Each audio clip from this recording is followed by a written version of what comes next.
Dear students, welcome to EPG Pathashala.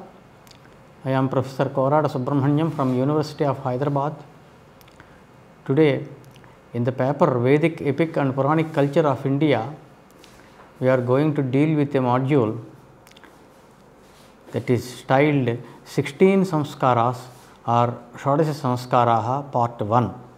Unlike in other cultures, in Indian tradition, we have some certain things or rites or rituals, whatever you call them, called samskaras. So, as has already been discussed in other modules, this Indian tradition firmly stands on 4 pillars called dharma, artha, kama and moksha. So, the ultimate purpose of samskaras is simply to generate vividisha or a desire or taste in Vedanta and attain moksha.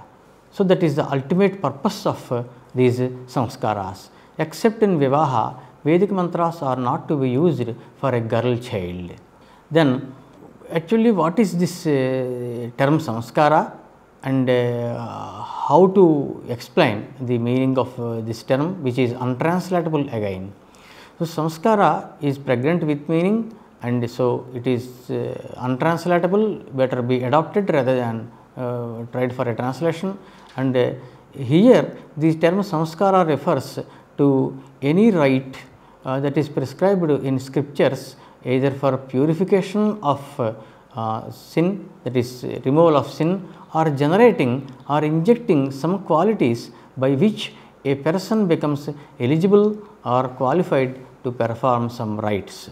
So, Vidya-mitra, a great work on this some Grihya Sutras and Samskaras, defines a samskara thus: Atma Shariranyatara Nishthaha Atishaya Visheshaha Samskaraha. It can be either in Atma or Sharira, and there is some sort of significance in that. That kind of a thing is called samskara. So, a special virtue or quality that is connected with the mind or body is called samskara. The rite for such a virtue or quality is also called samskara. Then, number of samskaras. According to Gautam Dharma Sutram, there are 40 samskaras.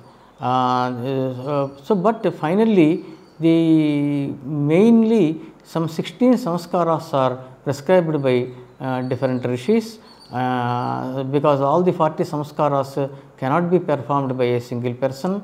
There this samskara Deepika clearly says the names of different samskaras. Adhana Pumsavana Semanta Jata Namanna Cholakaha Maunji Vratani Godana Samavartana Vivahakaha Anchancha Etani Karmani Procyante Shodashaivatu. So, only these 16 samskaras, we are going to deal with each samskara in detail. So, these are this is the list of these samskaras: Garbhadhanam, Pumsavanam, Semantaha, Jatakarma, Namakaranam, Annaprashanam, Chaudam, Upanayanam, then 4 Vedavartas, Samavartanam, Godanam, Vivaha and Ancheshti. These are the 16 samskaras a person has to undergo. Now, Nisheka or Garbhadhana, both are synonyms, both mean the same, and the first physical union of wife and husband would remove this samskara. What is the purpose? Would remove the impurities related to sperm, blood, and also cleanses the womb. So, Pumsavanam is for having a male child. Pumamsam Sute iti Pumsavanam. Semanta is nothing but the so called parting of the hair, it is as good as Garbhadhanam, that means for purification. Jatakarma, the rite performed as to a son just born, that kills the bad effects born out of consumption of the water of the womb by the child. Then Namakarana is or Namakarma, either way you can call it, it is nothing but naming a child. It is for increased longevity and brightness and to pronounce name during rites as well as mundane day-to-day transactions. Then Annaprashana is there. Annaprashana is nothing but feeding rice for the first time to the child. It purifies the child from the defects of eating the bad material while in the womb. Chodakarma is nothing but cutting of the hair on the head for the first time, and it is meant for increased strength, longevity and brightness. Upanayanam is for attaining Dvijatva, that is second birth. This term will be subsequently explained. That is essential to get eligibility to learn Veda and perform different rites. The four Veda Vratas, namely Agneya, Saumya, Vaishwadeva and Prajapatya, are performed before the beginning of the learning of Veda for injecting more power into the Veda that is learned. Vivaha, or roughly marriage, is for paying back the debt of deities and father. Then eligibility. What is the eligibility for these samskaras? The samskaras from Jatakarma to Chodakarma are to be performed in the case of a male child of Dvijas. Dvijas means those who have got two births. First birth is through father and mother. The second birth is after Upanayanam, wherein the Acharya is considered as Pita and the Gayatri as Mata. So, namely Dvijas means three people belonging to three castes, Varnas, are called Dvijas: Brahmanas, Kshatriyas and Vaishyas. In the case of the female child of a Dvija, only marriage, Vivaha, has to be performed with Vedamantras.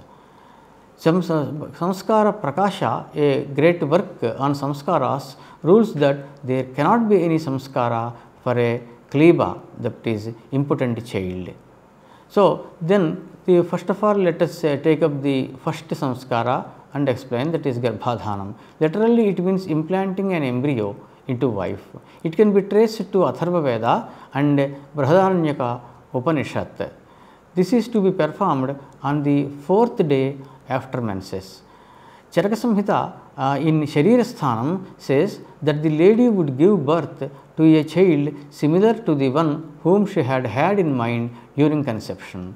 Garbhodpattautu manaha striyaha yam jantum prajet tat sadrisham prasute. So, during Garbhodpatti, conception, the mind of the lady thinks about a particular thing or person, and the child to be born will have the phenomena of both physical and mental phenomena of the person or the thing that had been there in the mind of the lady.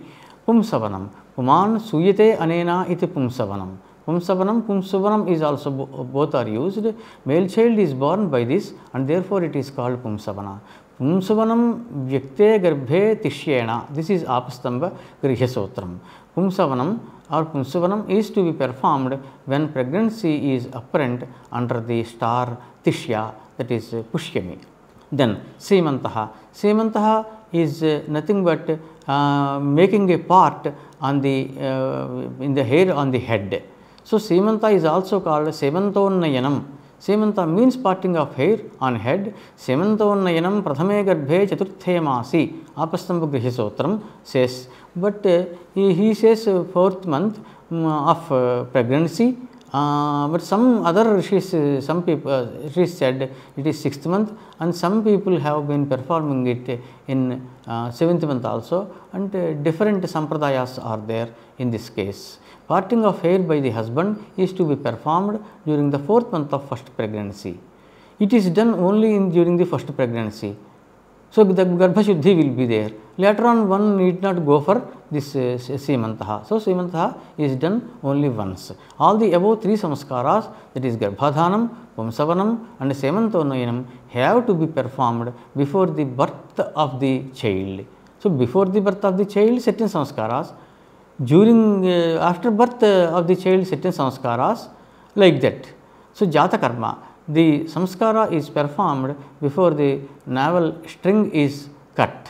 So, Prangnabhivardhanat Pumsaha Jatakarma Vidhiyate. This is Manusmriti in 2nd Adhyaya. So, Jatakarma of a male child is ordained before the umbilical cord is cut. Next, this it is clearly stated in Apastamba Grihesotram, Nakshatra Namacha Nirdishati Tad Rahasyam Bhavati. The father pronounces the Nakshatra Nama also in the right ear secretly. There are 27 nakshatras mainly, or 28 along with Abhijit, and a person is born in a particular nakshatra, and according to that the name has to be given, that is called Nakshatra Nama. So, the name runs like this: birth star is Rohini, then the name related to the star is Rauhinaha. If it is Revati Nakshatram, then he will be Raivataha. If it is Magha Nakshatram, the child is born, then it will be Maghaha, the name of the child. Such a name has to be kept a secret, it should not be revealed, that is, should not be pronounced loudly. That is one thing. The next thing is, people may have Vyavahara Nama apart from Nakshatra Nama. Nakshatra Nama is used during the performance of rites, etc., and later this Vyavahara Nama is used for outside transactions, day-to-day transactions.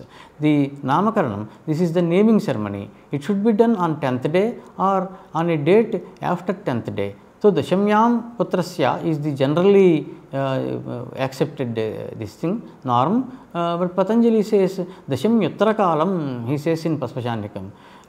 It can be on Dashami or 10th day of birth or beyond that. So, Dashamyam Uthitayam Snatayam Putrasya Nama Dadhati Pitamata iti Apastamba Sutram. On the 10th day, after the mother wakes up, takes bath, both the father and mother establish the name, that is Namakaranam. Next, the Annaprashanam. Annaprashanam is nothing but feeding the child for the first time. Annam means cooked rice, and prashanam is feeding. The child is to be fed rice. Janmanopi shashthe masi Brahmanan bhojayitva ashisho vachayitva dadhi madhu ghrutam vodanam iti samsrijya avadaya uttaraihi mantraihi kumaram prashayet. This is from Apastamba Grihesotram. In the 6th month, when days are counted from the day of birth, that is after 150 days, the 6th samskara called Annaprashanam has to be performed. Then Chaulam. It is also called Chaudam. Chauda means tuft. Chodakarma or Chodakarnam, it is also called, tuft of hair, that is kept on the back side of the head while the remaining part is clean shaven. In tradition, it is popularly called Shikha, the tuft. The samskara for which the purpose is Choda or tuft or Shikha is called Chaulam. Janmanopi Tritiye Varshe Chaulam Punarvasvoho Apastamba Grihesotram says. Chaulam has to be performed during the 3rd year of by counting days from the date of birth and in the star Punarvasu. Now, Samskara Ratnamala adds the following: Atra Deshabhedattu Vyavastha Drashtavya Strinam Keshadharanameva Shikhadharanam Etacha Amantrakameva Strinam Karyam. So, one has to follow the custom of the country they live in. For ladies, having hair and a plait, that is jata, itself is shikha, and the samskara for them has to be performed without mantras. There will be no homa or sacrificial fire, etc. during this karma. Then there is Upanayanam. This Upanayanam, or generally roughly translated as thread marriage, is to be performed at a particular age for a person, a Dija, but nowadays the people have been just for the namesake performing this great samskara just before marriage, and this is not the way. So, Upanayanam literally means Upa Samipe Nayanam, to taking near the boy. Okay. It is implied the boy is taken near Acharya for instruction and learning Veda, etc. The rite by which the boy is taken to Acharya is also called Upanayanam.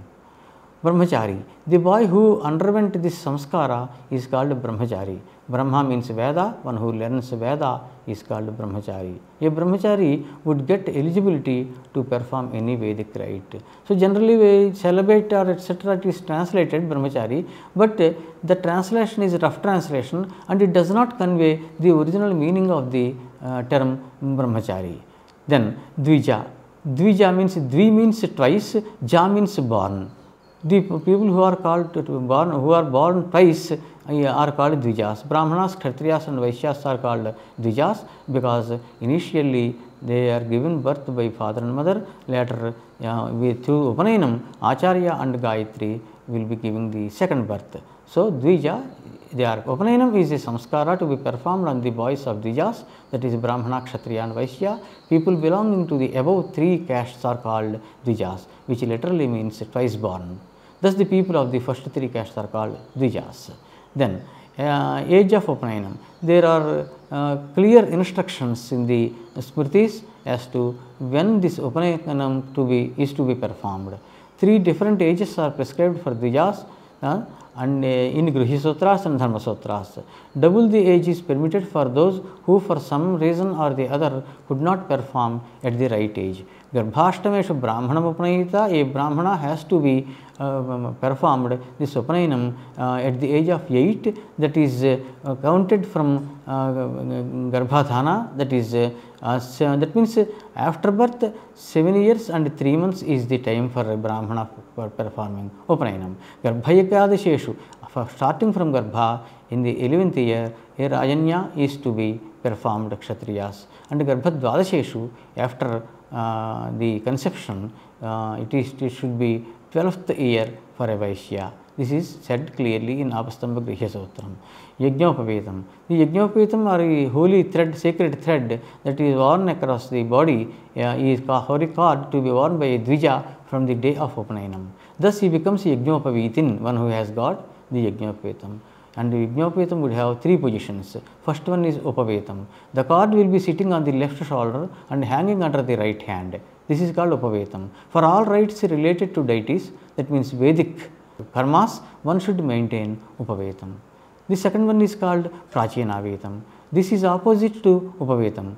That is, the cord would sit on the right shoulder and hangs under the left hand. This position is to be used while performing any rite related to forefathers, that is Pitrukarma, Tadyanam, Abdikam or death ceremony. All those things, during all those rites, one has to keep the Yajñopavetam in the position of Prachinavetam. Nivetam or Samvetam. The cord simply hangs from the neck, and this position is for any human activity such as sleeping, nature's calls, sexual intercourse, etc. So, when the women had a Yajñopavetam during earlier kalpas, it is clearly stated by Yama, that and it is quoted by Samskara Prakasha, Pura kalpe kumarinam maunji bandhanamishyate adhyapanancha vedanam savitri vajanam tatha. During earlier former ages, tying of girdle of munja during Upanayana, that is to say Upanayana, and was desired in the case of maidens. They were taught Vedas and made to recite Savitri, that is Gayatri mantra. Commentators are of the opinion that this practice belongs to earlier yoga. Then Gayatri Upadesha. This is the most important aspect of Upanayinam. The Acharya preaching means Upadesha, the mantra, which is there in all Vedas to the disciple. The latter has to repeat the mantra during Sandhyavandanam at all 3 times of the day. Sandhyavandanam has to be performed according to Veda twice during Sandhya, that is dawn and dusk. But the Smritis and our Dharma Shastras, they prescribed Sandhyavandanam also during the afternoon. So, Madhyanyaka Sandhya it is called. This is Madhyana Sandhya is not prescribed in Vedas. Okay. The derivative meaning of Gayatri is the one who protects the person who repeats it. Gayantam trayate iti Gayatri. So, like that. Now, Sandhyavandanam is a very important Nityakarma, and it is to be performed by all Dvijas with mantras, others without mantras. This is the basic regular rite to be performed by all Dvijas and others also without mantras. Those who ignore are not eligible to perform any rite. It is called Nityakarma or a regular rite. One has to perform this rite 3 times a day. Sandhya means twilight. Then there are 7 principal constituents of Sandhyavandanam. 3 are very important, but the total 7. Achamanam, sipping of water twice. This is of 3 kinds, and they are to be known through Acharya. Achamanam is to be done before and after Sandhya Vandanam. Pranayama, this is related to yoga. Generally during the different karmas, the priest or Purohita says, hold your nose, etc. So that is not actually pranayama. Pranayama is whatever is described or explained in Patanjali Yoga Sutras, that is to be taken. So here is the Yoga Sutram, Shvasa Prashvasayoho Gativichhedaha Pranayamaha. Patanjali Yoga Sutram in second adhyaya. So holding the inhaling and exhaling of the air is called pranayama. Arresting the inhalation and exhalation is called pranayama. The air is inhaled, then held for some time, that is kumbhakam, and finally released. So there are three steps: porakam, kumbhakam and rechakam. This is called pranayama. Now the third aspect of Sandhya Vandanam is sprinkling himself with water while reciting certain mantras. Agamarshanam, it means killing the sin. It is just like marjanam. Then Arghya Pradhanam, offering water purified with Gayatri mantra to sun. This is clearly stated in Taittiriya Aranyakam. Sandhyayam Gayatriyam Vimantritena Bhasasham Yanti Taduhava Ete Brahmavadinah, etc. etc. is the mantra. Japa of Gayatri. One has to repeat Gayatri mantra for a minimum of 108 times or at least 10 times. Depending on the capacity, one has to perform the japa, and there is no any clear cut this thing, but the more the better. The Upasthanam, this is a prayer worshipping the sun with Vedic mantras in the morning, afternoon and evening, but evening the sun is in the form of Varna. Then Medha Jananam, the Medha means Dhirdharanapati, Medha is Amarkosha. So the intellectual capacity to retain a thing that is learned for a longer time is called Medha. So the intellectual capacity to retain is achieved knowledge for long and produces as and when it is required. The rite for the generation of Medha is called Medha Jananam. This Medha Jananam is performed on the fourth day of Upanayinam. Vedabratas. We have earlier touched these Vedabratas called Prajapatya, Saumya, Agneya and Vaishvadeva. So the starting and learning of different branches of Veda, one has to perform these vratas. These Acharya will be performing these vratas, neither father nor mother. Different Griha Sutras have offered different nomenclature for these vratas. According to Apastamba Griha Sutram, we have given the names. These are the names of 4 vratas also. Then Samavartanam. Samavartanam is actually returning home. What do you mean by return home? It means return from teacher's house to one's house. Samskara is not an anga, part of marriage. This samskara is not an anga of marriage. After finishing Vedic study and taking the permission of the teacher or guru, the student takes the ceremonial bath. Snana is another term used for Samavartanam by some Sotrakaras such as Manusmriti. In modern times, it is called Snataka Vrata or convocation, generally held in universities every year. Vedamadhitya Snayat, this is the Apastamba Sutram. Having learnt Veda, etc., one should take bath and then go to his house to get married. Then Godanam. Generally, people think Godanam means donation of a cow, but here it means a different thing. It means shaving the head and other parts of the body, including shekha, that is tuft on the head. In Chaulam, tuft is exempted from shaving. The difference between Chaulam and Godanam is that tuft is exempted from shaving in Chaulam, whereas in Godanam, tuft is also cleanly shaved. Gavah keshaha diyante khanjante atreti Godanam, though avakhandane is the root in the Vadi Gana of Panini. Gavaha means hair. The samskara in which the hair is completely shaved is called Godanam.